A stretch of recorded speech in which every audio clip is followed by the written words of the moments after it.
Passionate champagne evangelist Jayne Powell first realised her love for bubbly on a school trip to France at the age of 15. Champagne Jayne, as she's now known, will be here this morning to educate us on appreciating a glass of the good stuff. We all know champagne is the drink of celebration. Our next guest is passionate, and so am I, about the delectable drop, and has even written a book on the subject. Here to tell us all about bubbly is Champagne Jayne Powell. Yay! Thank you. Good morning, ladies. Lovely to be here. Jayne, I was reading in the notes that the Catholics are responsible for champagne. How is that possible? That's quite interesting, isn't it? Well, if you think about it, back in the olden times, after France was settled by the Romans effectively in 53 BC, it was really the church that were actually making wines. So they were the only ones with the education to actually know how to grow grapes and turn them into wine. So, and there's a huge long-term association between the Catholic Church and Reims, which is the capital of Champagne, which was very much more advanced than Paris at the time. So it goes through the centuries. If I'm going to be like super simple hat on, how was champagne first made in terms of the bubbles? Was it a mistake, or did someone say... You've heard the stories, haven't you? There is a story that Dom Perignon invented champagne and he created the bubbles, but in fact it was purely by accident. The northeastern corner of France, so Champagne is about 90 minutes from Paris, it was very, very cold, so the grapes would be picked, the grapes harvested, the first wine made, and then during the winter temperatures would drop and yeast doesn't operate below 10 degrees. So the wines would go to sleep and then they'd wake up again in the spring. And so originally this was seen as a fault in winemaking. And so Dom Perignon was sent by the Catholic Church to Champagne to get rid of the bubbles. But it was the British that loved the bubbles. So wines were all in barrels. There weren't any bottles until the 18th century. There weren't bottles strong enough to keep the bubbles in anyway. So these barrels were then imported into the cellars, and the aristocracy would actually bottle the wine themselves and add sugar and molasses to make it drink brisk and sparkling. So it's Charles II. Wow. Now, I hear that you've got a $700 bottle of champagne here on set. Yes, indeed. What on earth makes it worth $700? Oh, that's a very, very good question. Because it's got 120 million bubbles in a glass. Has it? Yeah. Almost. It's 21 million bubbles in a glass. And Moët & Chandon, the largest producer of champagne, actually paid a scientist to use special photography techniques to actually capture how many bubbles were in a glass. Wow, that's madness. Yeah, so tell us, it's not the bubbles, we're not paying per bubble.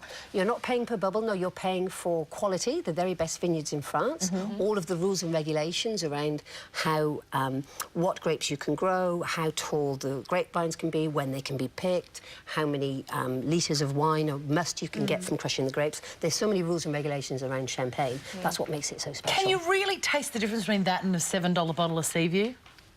Yep. Thank you, Georgie. Yes. The best way I think is, I've got no idea how to describe the palate, but it's so smooth, and there's no... With really cheap champagne, there's that bitterness, and it's really... Sometimes it can be acidic.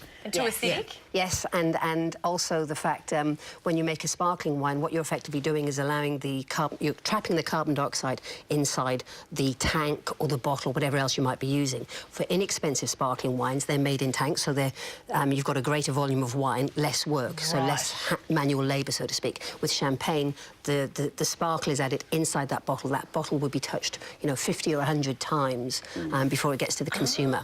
And then you're talking about the type of the quality of the grapes that you're using, because you've got the average grapes, which are very good grapes in Champagne. Then you've got Premier Cru. This is 43 villages with Premier Cru. And then you've got only 17 villages that are Grand Cru, the best of the best. You are like a champagne nut, aren't you? You really are. You tasted your first champagne at the age of 15 in Paris. Your parents gave it to you? I was an underage drinker. No. Who wasn't, Jayne? I was very fortunate. Through my school, I did a cultural exchange, and so I had a little French pen pal, and she came to visit me. I grew up in Wales, on the western side of the UK, and then I went back with her to her place, which was La Rochelle, beautiful little town, southwest coast of France, and my pen pal's father was a hotelier. So he took one look at me and kind of thought, this girl needs to be educated about food and wine and oh, how wonderful. Now, we're running out of time. Do you mind, only because we're dying to see how we're meant to open a bottle of champagne? Absolutely. Can we open the expensive one? Yes, Get on indeed. it? No. So here we have. So this is a beautiful... You girls said you wanted to know about rosé champagne. That was one of the questions. And rosé champagne can be made either by adding in champagne can be made by adding red wine to a white wine, or can be made by the Saignée method, where you allow the colour to leach from the skins of the grape. So this one's obviously rose in the bottle, and now, when you open a bottle of champagne, if you're a sommelier, you take the little top here, and you run this round. I hope you're going to pop it, because that's one of the nicest sounds in the whole world. Except for children laughing, but... What do you think? What do you think, ladies?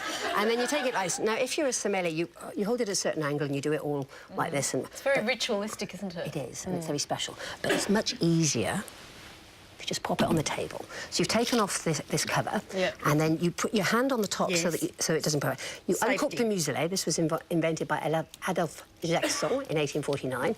And then you take the cork and you twist the bottle. Oh, so you're still holding the wine? Yeah, you twist the bottle. The wire, I mean. So it's meant to be a prop, like a woman having an orgasm, as opposed to a... Oh, Jayne. We like that. OK. And we thought, also, why do we put them in that particular designed glass? Well, there's different types of champagne. These are the traditional flutes that supposedly modelled on the breast of Madame de Pompadour, the favourite mistress. Napoleon. Yes. Tell you what, they're lucky it wasn't me they were modelled on. You'd be off your face. This is the best style glass to actually display. Well, no, to display the colour of the wine. So the first rosé champagne was 1775, made by Madame Veuve Clicquot, and so there you get you've got a hollow stem. So you can see but the bubbles will evaporate very quickly because you've got a large surface area. It does go flat if you have this looks if you leave it for a minute. So the more, you know, when we pour a glass of champagne, Jayne, the more bubbles that it has, is it the better quality? No, not exactly. Basically, there's a story around the size of the bubbles. If it's a wine that's had a lot of age on it and it's made from very high quality vines, so it's actually usually quite reduced. That is exquisite. And those bottles are available at the moment, aren't they? There's a gold one and a silver and a pink. There's a story actually on the go. Well, because you lovely ladies, I thought we should do a little have a little bit of fun, because you lovely ladies were dancing with Tony Hadley to Spandau Ballet. Yes, we were. On Friday. And it was all about gold. I thought I would bring you a special gold bottle. Wow. And there's a competition, you have to dance for it to win the gold bottle. I know who wants it the most. Denise, get your How do you feel about that? We're going to go. Denise is the best dancer too. Yeah. Cheers.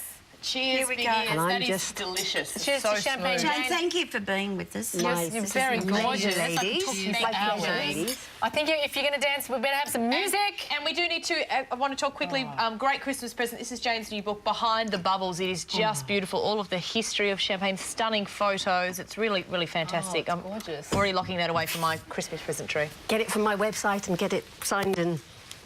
Yes, there's everything on your website to learn about champagne, and then you can buy wine through Jayne. No, you can't buy champagne, but you can have champagne experience. We'll dance off after the break. Can you please thank Jayne Power for all the fizzy facts? Don't go away. There's more gorgeous drinks in the kitchen with Ari and Sprat after the quick break. See you soon.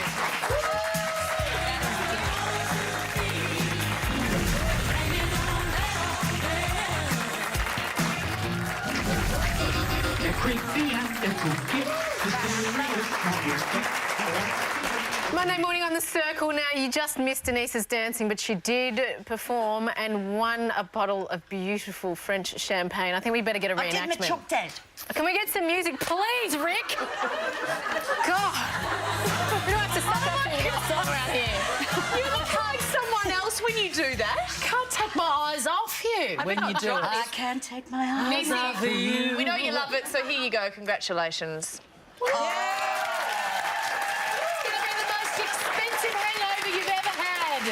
Save it for when maybe someone special is about to enter the world. Yes, I think I might. Thanks, girls. That's beautiful. That's so awesome. And Champagne Jayne does tours to Champagne. Can you believe it? How awesome would that be?